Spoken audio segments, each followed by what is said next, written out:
É, também. Mas com o dele ele acessa o meu, é isso? Aham. Ao vivo. Live. Aqui.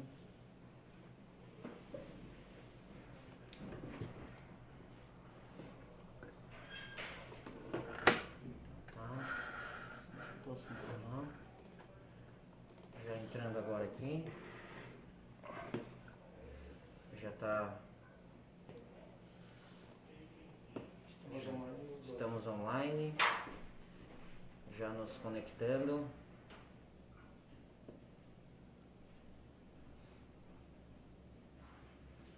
Aqui, já entrando agora, para a gente falar sobre o tema de hoje, transtorno do espectro autista.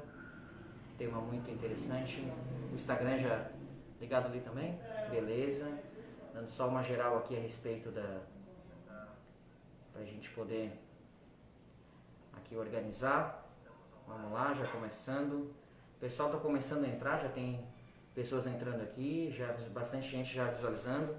O tema muito importante de hoje é o transtorno do espectro autista.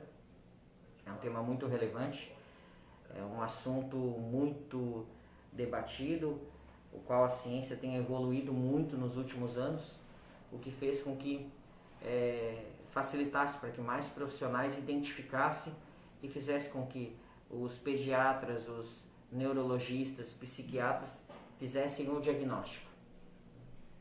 Então nós estamos aqui já falando um pouco, vamos falar do transtorno do espectro autista, sobre o autismo, um assunto que cada vez mais a população tem interesse, né, em discutir, em debater. A ciência tem evoluído muito nessa área, pessoal da psicologia, pessoal da fisioterapia, a pedagogia, enfim, é uma doença que necessita de uma abordagem multidisciplinar. Diversos profissionais atuam nela e cada um tem o seu papel e cada profissional ele é fundamental para que estimule essas crianças para que elas possam ter a melhor qualidade de vida possível, tanto elas quanto a família. A família tem um papel muito importante também quando nós estamos diante de uma criança que é portadora do transtorno do espectro autista. A gente vai falar um pouco também da questão, só para introduzir, eu tenho um breve roteiro aqui. Quem elaborou para mim foi uma neuropediatra, que é colega minha, se formou comigo em medicina, fez pediatria, fez neurologia infantil, né, neuropediatria. Ela fez em Porto Alegre, então escreveu capítulos de livros, principalmente sobre o assunto epilepsia, e é uma excelente profissional com quem eu tiro muitas dúvidas, né, do dia a dia meu da pediatria, inclusive alguns assuntos, principalmente os assuntos referentes à parte de neurologia infantil. O transtorno do espectro autista, geralmente o pediatra ele identifica, né, hoje os profissionais, professora da escola, algum familiar mesmo, né, avó, avô, né, tia, padrinho, madrinha, e o pediatra, né, principalmente porque é o médico que acompanha o desenvolvimento da criança e muitas vezes identifica, né, que a criança ela possa vir a apresentar alguma dificuldade no seu desenvolvimento, seja ele motor, seja ele intelectual. Então, o transtorno do espectro autista, já temos alguns dados históricos que em 1911, Bleuler, ele definiu como era um transtorno, uma doença que fazia com que a criança tinha perda do contato com a realidade. Depois isso foi evoluindo, mais pessoas se interessando, né, sobre o assunto, mais pessoas pesquisando. Então, o que aconteceu na década de 40? Existiu um pesquisador, Kanner, que descreveu 11 crianças que ele dizia que tinha uma inabilidade inata para estabelecer o contato afetivo interpessoal. Aqui já estava destrinchando mais, com mais detalhes, né, uma das características que é da criança que apresenta o transtorno do espectro autista, que é essa questão da afetividade e da questão da comunicação e da questão do relacionamento. Posteriormente, o Asperger, né, descreveu crianças com dificuldades de comunicação social e inteligência normal. Então, existia a síndrome de Asperger, né? Que hoje os profissionais, os médicos, eles não caracterizam mais, essa criança é portadora da síndrome de Asperger. Hoje, todas essas patologias que eu já vou falar, né, que são conhecidas como síndrome de Asperger, autismo atípico, autismo infantil, transtornos globais do desenvolvimento, transtornos invasivos do desenvolvimento. Tudo isso foi condensado agora no novo diagnóstico e agora nós tratamos como transtorno do espectro autista. Então, só para a gente falar, então tudo isso foi condensado, né? E hoje nós colocamos dentro de um cenário que a gente caracteriza como uma criança que é portadora do transtorno do espectro autista. Então, só para a gente falar, porque ainda isso gerava muita ainda confusão, né? Ela apresenta o transtorno de hipercinesia com desenvolvimento intelectual, com movimentos estereotipados, é um autismo atípico. Então, condensou todas essas patologias que antigamente, né, no CID-10, que é um outro livro, um manual que lá tem praticamente todas as doenças, né, existentes por códigos, né? Cada doença tem o seu código e condensou-se e agora tem na nova classificação como transtorno do espectro autista. Aqui mais pessoas aqui entrando, a Marlene entrando, a Claudete, Maristela, a Geusa, a Nina, pessoal aqui conversando, debatendo já, mandando boa noite. Obrigado, pessoal. O Nando, enfermeiro que trabalha comigo lá no posto de saúde, legal. Bastante gente aqui já entrando em contato também. Então, pessoal, obrigado aqui pela interação, certo? Vamos lá, continuar falando a respeito desse tema, que é um tema muito interessante para nós todos, para os pais, familiares, né? Que a gente cada dia mais está conhecendo a respeito dessa patologia, né? Qual é a causa do autismo? Vamos dizer, por que uma criança ela apresenta o transtorno do espectro autista? Na verdade, ela não tem uma causa específica, nós chamamos a causa a etiologia, essa é a palavra que nós utilizamos. Nós não temos assim, na ciência ainda não definiu, a causa é essa.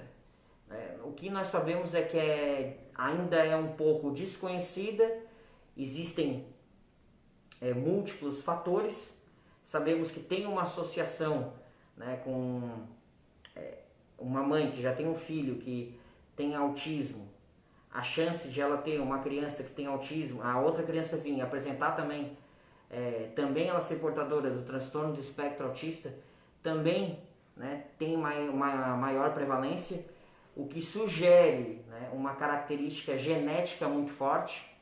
Existem diversos fatores hormonais, fatores que detalhes ainda que a gente não consegue mensurar e classificar com exatidão que essa é a causa específica. Então são múltiplas causas, múltiplos fatores envolvidos para que venha a ocorrer o transtorno do espectro autista. Fatores neurobiológicos, fatores ambientais, hormonais, fatores relacionados ao nascimento, e já se falou muito. Acho que as pessoas aqui que estão acompanhando já devem ter escutado que isso foi depois da vacina do sarampo, depois da vacina tríplice viral. Houve uma época que essa onda foi muito forte, que estava associando o autismo, né, que o autismo ocorria em detrimento da vacinação da VTV, da MMR, que é a vacina tríplice viral, né, que é da vacina contra o sarampo, né? E não é verdade, tá? Essa tese está totalmente descartada, não tem nenhuma relação com vacina, absolutamente nenhuma. Tá? O que se tem hoje, tá? O que está sendo estudado muito forte é a questão da genética. é muito forte a questão da genética. Tanto é que o próprio coronavírus hoje, né, os geneticistas eles estão estudando porque eles estão identificando que com a questão genética, que é molecular, que é algo que a gente só enxerga com o microscópio, está muito relacionado, está fortemente relacionado com as pessoas que estão morrendo, né? A questão de algumas características peculiares de cada organismo e que isso está na questão genética. E também o autismo, a questão da genética é muito forte. Inclusive, quando se estuda genética, né, se vê lá no gene que tem a parte do material lixo genético, seriam os exons. É considerado lixo genético que hoje alguns pesquisadores e cientistas americanos eles estão vendo, opa, peraí, deixa eu ver o que tem nesse lixo aqui. Foi uma curiosidade, né, em virtude dessa questão do material lixo genético, ele está sendo estudado, esse lixo que antes era considerado como lixo genético, resto de material genético que não tinha interesse, hoje se pegou esse material e está sendo estudado principalmente pela questão do autismo. Então eles estão tentando identificar substâncias, material ali genético que possa estar associado com a ocorrência do autismo, né? E existem alguns pedaços do gene, né, que estão envolvidos. Um é um pedaço dos cromossomos, tá? Tem uma parte ali dos cromossomos do mapeamento genético, uma fatia, uma fita ali, parece que está muito envolvido com a questão da ocorrência do transtorno do espectro autista, certo? Temos mais pessoas aqui entrando aqui, a Bia entrando, o Rogério, o Wilson, Lucas aqui, o Wilsinho também entrando. É isso aí, pessoal. Vamos lá participar, vamos interagir, pode deixar suas perguntas e seus questionamentos aqui também, tá? Para a gente poder sanar as dúvidas, debater um assunto, mais para a gente poder debater também, tá? Assunto extremamente amplo, tá? Existem diversas terapêuticas que são aplicadas para crianças que são portadoras do transtorno do espectro autista e que eu não conheço, a gente às vezes recomenda, mas não conhece profundamente, porque quem aplica são outros profissionais.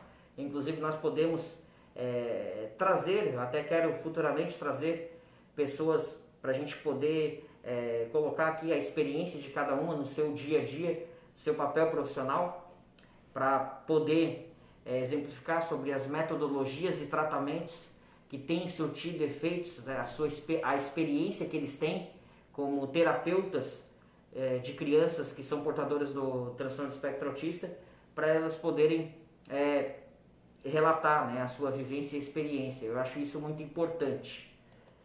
Então, basicamente hoje, a gente não fala mais que é síndrome de Asperger, que é autismo atípico, que é autismo infantil. Hoje é tudo transtorno do espectro autista e eles variam tanto com o tempo e o contexto.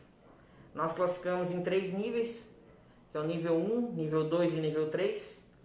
Todos eles precisam de auxílio, entretanto, o nível 3 ele necessita de muito auxílio. É um auxílio geralmente com um pediatra de rotina, com um neuro ou psiquiatra infantil que usa medicação para controlar os sintomas de agressividade, terapia multidisciplinar, é um auxílio intenso para que a gente possa estimular ao máximo essa criança e dar uma qualidade de vida para ela e para a família. Então há graus variados da gravidade da doença, né, dessa patologia, e a relação do ambiente familiar também está diretamente relacionada com a habilidade cognitiva, com a forma como a criança vai desenvolver a sua inteligência, vamos colocar assim. Então, antigamente, a gente tinha uma prevalência muito antigamente, de 4 para 10 mil, e hoje até se estima, tá, que há uma estimativa de a cada 68 crianças, uma apresente o transtorno do espectro autista. Tá? Então, essa epidemiologia, essa prevalência é muito alta, tá? Mas 1 para cada 68.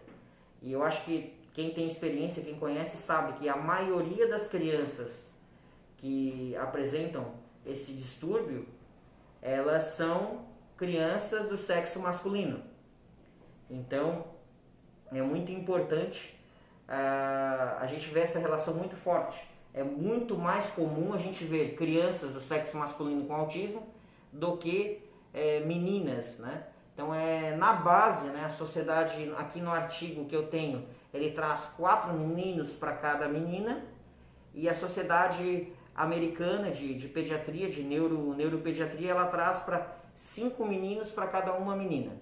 Então, a cada uma menina que apresenta esse transtorno, nós temos 5 meninos. Então, a gente vai ver muito mais os meninos, né, apresentando essa doença, certo? E por que antigamente a gente não via e hoje a gente vê muito mais? Poxa, antigamente não tinha isso, e agora a gente vê toda criança, parece que eu vejo criança autista por todos os lados. Então, o que acontece? Por que isso? Porque se adotou muito mais, os conceitos se melhorou muito, né? Substituiu a metodologia de diagnóstico, e as pessoas estão muito mais atentas para os sintomas para que eles possam se identificar. Não apenas os profissionais de saúde, mas também a população em geral. E melhorou muito as políticas públicas para que possa disponibilizar tratamento para essas crianças. Temos mais pessoas aqui. O Marcos aqui entrando. Obrigado, Marcos. O Maicon entrando. A Elza também aqui, falando que o assunto é importante e que muitas vezes a gente não sabe acolher. É isso mesmo, Elza. Verdade, o Rogério Vargas aqui também. Obrigado, Rogério. Aqui, bastante pessoas aqui interagindo também. Deixa eu só botar aqui também no Instagram aqui e ver como é que tá o pessoal. Aqui no Insta. Depois só ver aqui para mim o Instagram, para eu poder ver aqui se alguém colocou aqui. Tá? Então, só falando mais sobre o transtorno do espectro autista. Existem diversas situações, condições clínicas associadas também. Então, muitas vezes uma criança que ela tem, por exemplo, existe muito forte a correlação. Muitas crianças, se você pegar 10 crianças ígidas, saudáveis, e você pegar 10 crianças com portadoras de transtorno do espectro autista, dessas 10 crianças, 4 vão apresentar crise convulsiva. Diferente, talvez, uma no máximo das crianças saudáveis, nem isso. Tá? Então é muito mais comum você ter a ocorrência de crises convulsivas, das crises convulsivas em crianças que apresentam esse transtorno do que nas crianças saudáveis, né? Então, o que a gente faz geralmente? Né? Qual é o nosso papel? Mas por que o pediatra está falando isso? Porque é o nosso dia a dia. Né? É o dia a dia nosso, nós identificamos essas crianças porque no nosso acompanhamento do consultório, nós pegamos o bebê ali na hora que nasce, no primeiro mês, segundo, terceiro, quarto, quinto, sexto. Esse acompanhamento de rotina nos permite que a gente identifique se a criança está desenvolvendo dentro da nossa expectativa ou se pode apresentar alguma dificuldade. Né? Muitas vezes uma criança autista, ela tem um desenvolvimento peculiar, né? Um atraso na linguagem, às vezes um atraso motor, um atraso em outras, né? Atraso na comunicação, na interação. Né? Então é muito importante esse acompanhamento com o pediatra regular, porque permite que a gente possa identificar possíveis patologias desde cedo, não apenas o transtorno do espectro autista, mas que desde já a gente já pode estimular. Muitas vezes a gente não tem o diagnóstico preciso, se com 1 ano e meio, com 2 anos, se de fato é o transtorno do espectro autista, se é uma deficiência intelectual, se precisa fazer uma investigação genética, se é um problema genético mesmo, né? Se é um problema de repente que foi decorrente do parto, né? Então todas essas informações elas são importantes. Isso é o papel nosso do pediatra, que nos permite que a gente possa identificar, fazer o diagnóstico e aí encaminhar para especialidades, para acompanhamento, né, e o tratamento multidisciplinar. Lembrando também, né, que pelo fato de a criança apresentar o transtorno de espectro autista, ela vai ter um acompanhamento com algum outro especialista, né, geralmente um neuropediatra, geralmente também um psiquiatra ou um psiquiatra infantil, né? Ambos os dois eles estão habilitados e são os profissionais que a gente encaminha da parte médica para poder fazer esse acompanhamento, né? Mas não exime, né? Isso não tira a nossa função de poder atuar com essas crianças, principalmente porque essas crianças muitas vezes elas não têm, elas podem apresentar déficits nutricionais, podem apresentar outras patologias, e a gente precisa conhecer a criança até para poder fazer um diagnóstico de quando elas estão doentes, né? Muitas vezes uma criança que tem essa comorbidade, ela apresenta essa patologia, ela pega uma amidalite, ela pega bronquiolite, ela tem pneumonias, ela tem infecções que uma criança comum também tem. Ela tem outras condições clínicas que muitas vezes é comum, né? É comum nas crianças também. Ela também está suscetível a ter essas condições. Então é preciso que a gente possa, de fato, ter esse acompanhamento com as crianças para que a gente possa identificar possíveis problemas, né? Então é importante essa parte. Aqui o André, obrigado André, obrigado pela participação aqui, parabenizando, o Leonel também, obrigado Leonel, pessoal aqui interagindo bastante, pessoal aqui entrando também no Instagram bastante, obrigado pessoal, deixe suas dúvidas, aqui vamos interagir a respeito desse tema que é muito importante. Então como é que eu penso assim, tá, como é que é uma criança que apresenta, como é que eu vou saber que essa criança ela pode ser portadora, né? Pode ser autista ou não, pode apresentar essa patologia. Principalmente, as crianças elas têm um déficit, uma deficiência, uma dificuldade na interação social, elas não interagem, você chama, ela não responde, ela não se comunica, ela tem dificuldade na comunicação, ela tem um comportamento atípico, ela tem um comportamento diferente e ela tem uns interesses e atividades totalmente diferentes de uma criança que é saudável. A Bianca aqui colocou, meu menino toma os Argos e ele tem o CID-F88. Estar com tremura pode ser pela medicação? Até pode sim, tá? Eu não conheço o caso específico dele, né? Não sei, até porque tem a medicação, principalmente na infância, né? A gente usa tudo a medicação por peso, tá? Então tem que ver também a dose, mas se foi prescrita por um psiquiatra infantil, um neuropediatra ou o próprio pediatra, é interessante conversar com ele, tá, Bianca? Muito importante identificar se essa tremura ela é em virtude, às vezes, do sintoma, né, que a criança é muito agitada e os Argos não está dando conta dessa agitação, provavelmente foi prescrita por isso. Ela é uma medicação, colocando aqui, como a Bianca externou a sua situação, é uma das medicações que a gente usa para controlar sintomas. Não existe um remédio para autismo, né? Não é igual uma infecção de garganta, tratou, usou uma penicilina e depois resolve. Ela é uma condição para o resto da vida. Por isso que é uma situação muito peculiar e precisa de uma atenção muito especial. Então uma criança ela tem uma interação social muito pobre. A gente tenta, diferente de uma outra criança, você chama, ela praticamente ela vive no mundo dela, ela não se comunica, ela tem uns comportamentos, grita ou tem interesse por peças, por objetos assim, que parece que elas ficam fascinadas por alguns objetos, né? Elas têm também algumas questões, outras atividades atípicas, né? Então é uma criança que é diferente de uma criança saudável.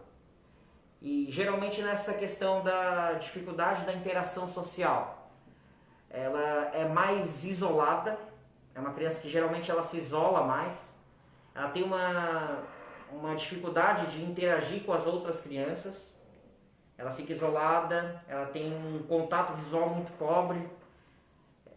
Uma das coisas que eu faço muitas vezes no consultório é eu chamo a criança, chamo pelo nome, tento interagir com ela, converso com ela, olho para ela para ver se ela olha para mim. Geralmente nesse breve contato, no meu olhar para ela, no olhar que ela ou às vezes me faz ou não me faz, na comunicação, eu já identifico que se essa criança ela apresenta alguma dificuldade ou não. Se ela entra, né? E muitas vezes até o pai ele chega com a preocupação, a mãe ela chega com a preocupação.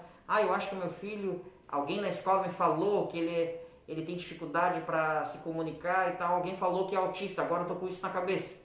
Então às vezes ele procura o pediatra primeiro antes de ir no especialista. E muitas vezes a gente é gratificante, né? Essa ansiedade que é natural, que os pais eles têm que se preocupar sim. Se alguém fala, o professor, alguém, vocês devem levar em conta, né, essa fala. Os professores eles têm muita experiência com as crianças, eu gosto muito, né, mas o diagnóstico ele é feito por nós, né, pelo pediatra, pelo neuropediatra e pelo psiquiatra infantil. Então é importante você trazer essa queixa para nós, que nós vamos esmiuçar de fato, avaliar essa criança para ver se ela tem alguma característica, né, que possa vir a ser o transtorno do espectro autista ou alguma outra patologia, que nem sempre é autismo, né? Então uma criança que ela não tem empatia social, ela não tem empatia emocional, ela parece uma criança que ela não tem essa empatia com tanta facilidade, ela não é muitas vezes ela tem uma dificuldade emocional, ela tem uma característica emocional muito peculiar. Ela tem muita dificuldade em fazer atividade em grupo, em brincar com as outras crianças, ela se isola de fato. Tá? Então, essas características da interação social, elas são muito importantes para nós. Isso faz parte do diagnóstico, né? E mais pessoas aqui entrando, a Geusa, Leonardo, a Cida, a Terezinha. Obrigado, pessoal, obrigado por estar aqui participando, interagindo. Tá? Deixe suas perguntas, deixe seus questionamentos aqui. Né? Mais pessoas aqui também, colocando que tem 5 anos. Aqui a pessoa colocou para mim aqui, deixa eu só dar uma olhada aqui. Também que a criança não dorme, né? Muito agitada, não se concentra, tem 5 anos e tem muita dificuldade na aprendizagem. A gente tem que diferenciar muitas vezes o que é déficit de atenção e hiperatividade e o que é transtorno do espectro autista. São comorbidades que muitas vezes são difíceis de a gente poder diferenciar, às vezes na primeira avaliação, mas são importantes e ambas requerem tratamento. Só que a questão é que o tratamento medicamentoso a gente vê muito mais efeito na questão do aprendizado e desenvolvimento da criança que tem o transtorno do déficit de atenção e hiperatividade do que uma criança que apresenta o transtorno do espectro autista. Tá? Então, além dessa questão da socialização da criança, ela tem muita dificuldade na comunicação. Então, tanto para se socializar, como também para se comunicar. É uma criança que geralmente ela tem um atraso no desenvolvimento, na aquisição dessa habilidade que é a fala. E ela tem uma linguagem imatura e muitas vezes ela repete com muita frequência, né? Ela escuta uma televisão, um jogo de futebol, aí fala gol, ela fica repetindo gol, gol, gol. Então depois ela tá lá no canto sozinha, ela fica gol, gol, gol. Ela faz ela fica expressando ela grava, né, essas situações. Às vezes palavras em inglês também, é muito comum. Palavras, você está assistindo um filme legendado e tem alguma palavra em inglês. Às vezes os pais acham que a criança tem uma inteligência diferenciada, mas é uma característica do transtorno do espectro autista. tá? E é uma situação muito peculiar. Aqui também, vamos ver aqui mais pessoas aqui interagindo, tanto no Instagram. Aqui o Samuel entrando, Celoni, pessoal entrando aqui bastante. Aqui a Rosana também, tá? Entrando aqui. Vamos lá. Então, essas questões da questão da verbalização é algo muito peculiar. Existem casos que a gente identifica logo de cara, né? Assim, instantaneamente praticamente, eu diria para vocês, que existem crianças, eu me recordo de uma criança que eu atendi há pouco tempo e que os pais, eles sabiam que tinha algo de diferente com a criança, né? Mas eles, como a criança tinha dificuldade nutricional, na questão do baixo peso, na dificuldade de aceitar a alimentação, eu percebi que tinha algo diferente naquela criança em virtude do próprio, de ser uma criança que já tinha 3 anos, mais de 3 anos de idade, não falava. Ela, em nenhum momento ela fez o contato comigo. Eu chamava, ela não chamava pelo nome, ela não respondia. Ela ficava só chutando a parede.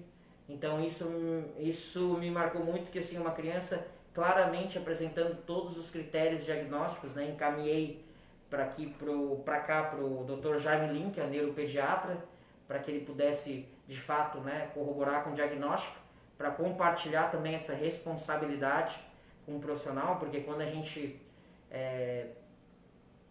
dá um diagnóstico desse para uma família, é algo muito marcante para a família, né? É algo, um diagnóstico que quando você diz que a criança tem uma deficiência intelectual, né, um atraso na inteligência, quando ela é uma portadora de uma síndrome, transtorno de espectro autista, né, assim como uma doença grave, por exemplo, leucemia, que é algo também que é muito difícil, né, não é o dia a dia nosso, mas algumas vezes a gente pega casos assim, né? Então são doenças que às vezes a gente não é tão comum, mas elas são incomuns, não são raríssimas, mas faz parte do nosso dia a dia. Então é algo que me marca muito e a gente vai aprendendo a cada dia, né? E quando retorna, muitas vezes, algum outro profissional sugeriu alguma situação, o pai traz alguma outra informação que é interessante e é uma troca, né? É um aprendizado muito grande. É diferente das doenças que a gente conhece, as bronquiolites, as amidalites, as pneumonias bacterianas, né? Essa é uma condição clínica muito peculiar, que todo dia tem mais informações, tem muitos profissionais envolvidos, né? Diferente dessas condições, outras condições clínicas que nós que assumimos a responsabilidade, nós prescrevemos, definimos, decidimos e deu. É diferente, essa a gente tem que compartilhar, precisa de muitos profissionais, fonoaudiólogo, precisa de psicólogo, precisa de psicoterapeuta, precisa do neuropediatra, do psiquiatra infantil, precisa, enfim, né, do terapeuta ocupacional, do pedagogo. É algo muito importante no nosso dia a dia. Mais pessoas aqui também. Aqui também, né, o Edenir falando aqui também, que teve uma criança com 12 anos que foi diagnosticado, foi sugerido que ele possuía o transtorno do espectro autista, que foi muito sociável, sentimental, mas que possuía alguns fatores de concentração, resistência a sons altos e ecolalia. Que está pedindo para explicar melhor esses graus e intensidade. Bom, criança de 12 anos, né, com sentimental, sociável, então não dá para descartar, mas se eu fosse caracterizar essa criança pelo seu relato aqui, Edenir, resistências são altos, dificuldade na concentração, ecolalia, né, repetição de palavras frequentemente, como eu falei ali do go, palavras em inglês, eu te diria que seria um transtorno do espectro autista nível 1. Precisa de apoio, sim, né? E aí a questão da medicação, e precisa de um apoio multidisciplinar, um especialista para, de fato, fechar o diagnóstico, né? A gente, nosso papel como pediatra, identificar qual é essa questão, se tem algum outro fator que faz com que essa criança tenha essas características, né? Algum outro transtorno também, existem outras patologias, né? Também a questão da inteligência dele, quando começou a andar, quando começou a falar, quando sentou, todos esses dados eles são fundamentais. Como é que foi a questão do parto? Às vezes faltou oxigenação, então a pessoa ficou com alguma dificuldade motora, alguma dificuldade na fala, em virtude da situação durante o parto. Então tudo isso é muito importante para nós. Tá? Mas eu classificaria aqui pela sua colocação aqui, Edenir, essa situação como um transtorno do espectro autista nível 1. Tá? É evidente que precisa de uma avaliação médica, precisa consultar, né? Manter o acompanhamento como foi sugerido pelo profissional que fez o primeiro diagnóstico, né? Acho que você deve manter o acompanhamento. Então, outras dificuldades muito características da criança que apresenta essa situação, ela não consegue manter uma conversa, né? Ela tem dificuldade em compreender a linguagem, né? Expressão corporal, facial, se está triste, se tu está chateado, se está bravo, se tu está feliz, alegre. Então, é uma das características. Não significa que todas as crianças que são portadoras do transtorno do espectro autista, elas tenham essa dificuldade na interpretação e na conversação. Mas é mais uma característica que nós encontramos com muita frequência nas crianças que possuem o transtorno do espectro autista. Então, muitas vezes eu tenho aqui no meu roteiro, aqui algumas imagens, né? Ela não consegue aqui. Aqui eu tenho uma imagem interessante, mas depois eu até posso compartilhar no meu blog. Eu vou compartilhar ali no meu blog algumas imagens interessantes aqui. Eu vou organizar para vocês depois lerem também, tá? Um artigo sobre a questão do transtorno do espectro autista, algumas situações, imagens que caracterizam muito bem. Por exemplo, como os padrões repetitivos, né? A questão da fascínio com o movimento de peças, roda de carrinho, né? É uma coisa que ele fica fascinado, ele pega um carrinho, mas a roda, ele fica fascinado por uma questão que é a roda do carrinho, roda de ônibus, é muito peculiar. Quando chega no consultório com algum brinquedo, que a criança ela fica mexendo específico, às vezes tinha uma criança que foi no consultório e me lembro que ela estava com um pato na mão e ela ficava mexendo só na orelha, ela ficava fascinada com aquilo ali, ela ficava um fascínio, né, específico com alguma parte do corpo, com algum objeto, né, específico, tá? Ela tem um apego por um objeto, você tira dela, ela fica muito irritada, né? Ela gosta de uma rotina, ela não gosta das mudanças, tá? Então uma criança que apresenta essa patologia, ela tem uma característica que é esses padrões repetitivos e estereotipados, tá? Ela gosta de deixar tudo alinhado, ela pega os objetos, ela deixa alinhado, diferente de uma criança saudável que ela pega e deixa tudo bagunçado, né? Uma criança que tem essa comorbidade, ela deixa alinhado e ela fica olhando aquilo com com uma certa admiração, tá?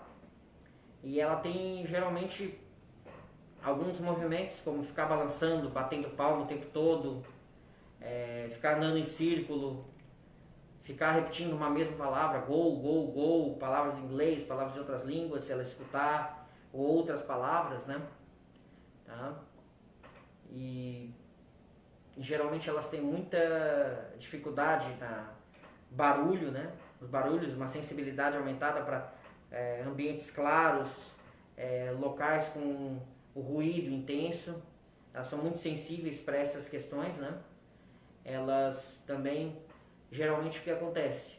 Quando um brinquedo que ela gosta muito, ela está no local no qual ela não consegue alcançar, ela vai lá, ela busca o pai ou a mãe, ela pega pelo braço, pega o pai e a mãe, traz até o local, aponta, né? Aponta, o pai pega, tal, ela pega o brinquedo, vira e volta. Então elas usam os pais como instrumento. Isso é uma característica muito marcante também, tá? Utilizam os pais como instrumento, ou seja, para pegar alguma coisa geralmente, ou alcançar, ou fazer algo que eles desejam, né? Existem diversas escalas que a gente avalia, tá? Que aí são profissionais que fazem essa avaliação, mas na nossa prática do dia a dia, a avaliação vai muito de acordo com os sintomas, com a dificuldade que a criança tem, né? Para a gente poder, até porque essa avaliação, todas as crianças elas vão precisar de auxílio, mas essa avaliação ela nos serve muitas vezes para ver se a criança precisa tomar remédio, para ver se precisa tomar medicamento para controlar a ansiedade, o nervosismo, né? Às vezes até para melhorar o apetite, a impulsividade, né? Para dormir também, essas crianças têm muita dificuldade. E também para ver que tipo de terapia que vão fazer, né? Todas as terapias, algumas elas se mostram eficazes, algumas não tão eficazes, mas isso é muito peculiar, tá? Então, o que acontece? Quando a gente faz essa avaliação de fato, né?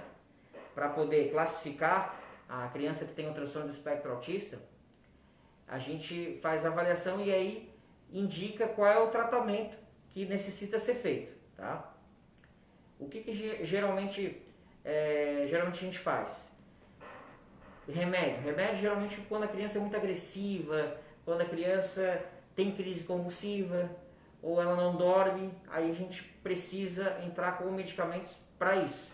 Mas não existe um medicamento para evitar que o autismo se acelere, né?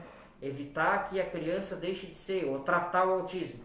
A gente geralmente trata os sintomas, as comorbidades e estimula a criança, né?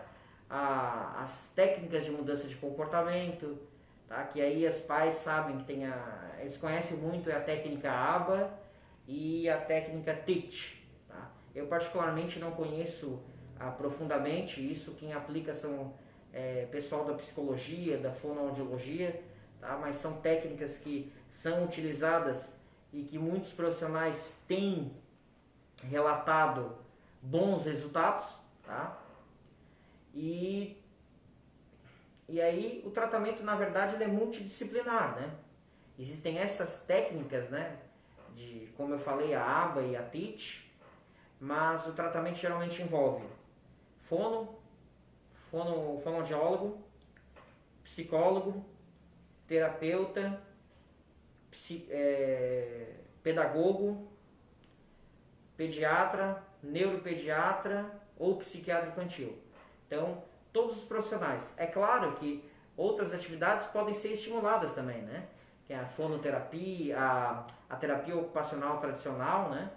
E às vezes natação, outra prática esportiva, música. Isso tudo pode ser sim feito, né?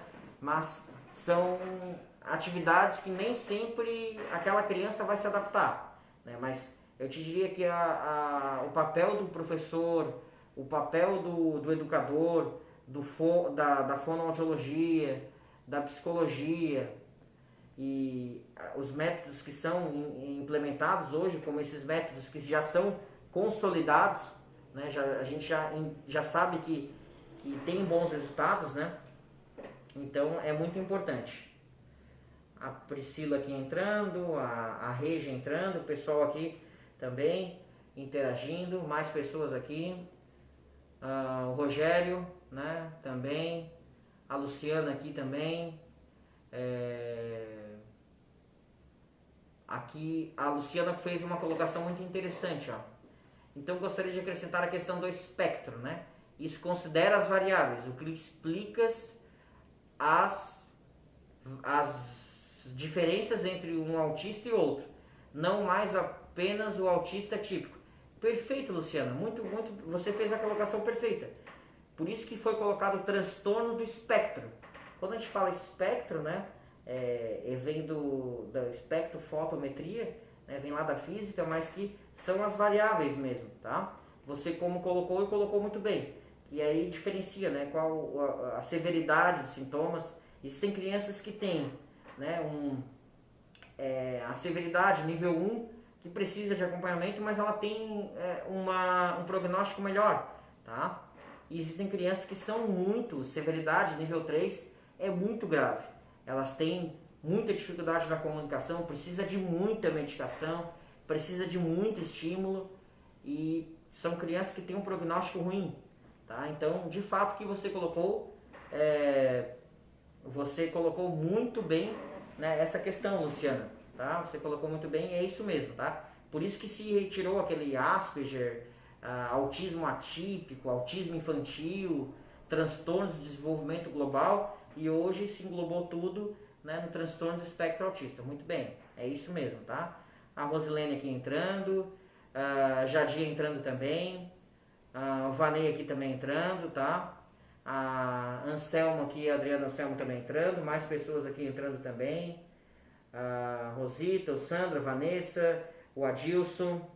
Obrigado aqui, pessoal, obrigado a todos que estão aqui interagindo conosco, entrando e nos acompanhando, tanto no Facebook quanto no Instagram. Então, só para a gente colocar, né, que a gente tem um papel muito importante nessa situação, tá? Que é dar o suporte para os pais, acompanhar essas crianças, tá? É muito importante a gente, o pediatra, né, o fato de a criança estar sendo acompanhada por um especialista, um neuropediatra infantil, né, um neuropediatra, um psiquiatra infantil, né? Esses especialistas, isso não tira a nossa atribuição, a nossa função de acompanhar a criança. Tá? Embora ela tenha essa peculiaridade, essa criança a gente precisa monitorar se ela não tem nenhuma outra condição patológica, se ela não tem anemia, se ela está crescendo, né, a altura, o peso, se ela não tem outra disfunção, outras patologias. Então esse é o nosso papel, né? Também como pediatra geral, também dar esse suporte para a família. E evidente que em algumas situações nós precisamos, principalmente quando tem crise convulsiva, quando é severo, né? Severo é fundamental o neuropediatra ou o psiquiatra infantil, né? Eu costumo encaminhar mais para o neuropediatra aqui, que nós temos neuropediatras muito bons, doutora Carla e doutor Jaime Lin, aqui fazem um trabalho excelente. Eu, quando estou diante de situações assim, eu preciso encaminhar, eu geralmente encaminho para eles. Então esse é um papel que nós devemos participar, né, do acompanhamento dessa criança. Tá? Outra situação importante aqui, né, para a gente falar um pouquinho, que, claro, dependendo da situação, as crianças precisam de medicamentos, tá? E aí são diversas medicações que são usadas, como, né, os Argos, como aqui foi colocado, a sertralina, fluoxetina, risperidona, né, outras medicações, melatonina, às vezes tem sido usado também para a criança dormir. A sociedade americana não recomenda, porque não tem tido bons resultados nas crianças, tá? Mas então são uma série de medicamentos que nós que pode ser utilizado para as crianças, mas é mais para controlar essa questão do comportamento agressivo, né, a ansiedade, a irritabilidade, a insônia. Tá? Então nós podemos também utilizar medicações, e muitas vezes por isso que o médico, né, ele prescreve essas medicações, porque ele quer ver uma melhora, né, do contexto familiar, uma melhora dos sintomas dessas crianças. Tá? Então, o prognóstico, né? Como é que vai ser o futuro dessa criança? Isso vai depender muito, né? Muito da situação da qual o diagnóstico foi feito. Se é severo, né? Nível 3, o prognóstico é muito ruim, tá? Mas a chance de uma pessoa que apresenta esse tipo é muito baixa, né? Nós temos aqui, com o meu artigo aqui, de 5 a 12% a chance de se tornar um adulto independente. Então, isso é algo que a gente precisa trabalhar desde cedo, né, já identificando precocemente essa patologia, já iniciando todo o estímulo, né, com um tratamento multidisciplinar, iniciando medicação se for necessário, para tentar minimizar esses prejuízos que a criança ela possa desenvolver com a maior independência possível. Então são vários assuntos muito importantes, né, que a gente está aqui falando, né, sobre esse tema que é muito importante. Aqui o Jadir perguntou qual é a idade aconselhável para investigar o desenvolvimento da criança. Então assim, Jadir, é uma pergunta muito interessante, muito importante que você fez. E na verdade, quando a gente acompanha as crianças, desde o nascimento, nós já estamos avaliando o desenvolvimento. Tá? Se é uma criança ali naquele momento, às vezes está ali como 40 semanas de gestação e às vezes é muito mais que isso. Às vezes é antes disso. No primeiro mês nós estamos avaliando o desenvolvimento. No segundo mês também, no terceiro mês também. Então a cada consulta pediátrica nós estamos avaliando o desenvolvimento. Então se uma criança, se um adolescente tem 12 anos e ele não, as notas são ruins, ele tem dificuldade, ele tem dificuldade, as notas são baixas, né? Existem outras condições, nós estamos avaliando o desenvolvimento cognitivo desse adolescente. Então, cada momento que nós estamos consultando a criança, nós estamos fazendo uma avaliação do desenvolvimento. Seja ele neurológico, né, neuropsicomotor, e aí também envolve inteligência, ou seja o desenvolvimento orgânico, né? Se a criança está crescendo, ganhando peso, né? Então isso tudo é importante, tá, Jardim? Então, todo momento, né, da criança até a adolescência é um momento de investigar o desenvolvimento, certo? Quero aqui também mais pessoas aqui acompanhando, a Gabi entrando, a Débora, a Samira, a Dani também entrando aqui, mais pessoas nos acompanhando, tá? Eu quero agradecer todos que participaram, interagiram, fizeram suas colocações, fizeram seus questionamentos. Esse é um tema muito amplo, né, que envolve muitos profissionais da área da educação e da área da saúde, e que a gente precisa estar atento, né, para que a gente possa fazer o melhor tratamento, a identificação precoce do transtorno do espectro autista, porque é uma condição que quem tem alguém na família que tem essa condição patológica sabe, né, a preocupação que a preocupação diária que os pais têm com uma criança que apresenta essa condição, tá? Eu peço para todos que vocês compartilhem essas informações. Isso fica registrado, essa live, ela fica registrada para vocês depois quiserem assistir com algum familiar ou alguém que tem que é pai ou mãe ou irmão de alguém que tenha essa condição, tá? Também as crianças, né, que precisam ser consultadas pelo pediatra, eu atendo na Psicomed, certo? Aqui na página tem um número, né, que é 3628-2919. Pode deixar a mensagem também na página que a gente refere direto também lá para a agenda da clínica, certo? E eu quero agradecer a todos que participaram, todos que interagiram aqui conosco, e aguardem a nossa próxima live, que vamos trazer mais novidades e temas interessantes para a gente ficar aqui debatendo, tá? Agradeço a todos, boa noite, obrigado.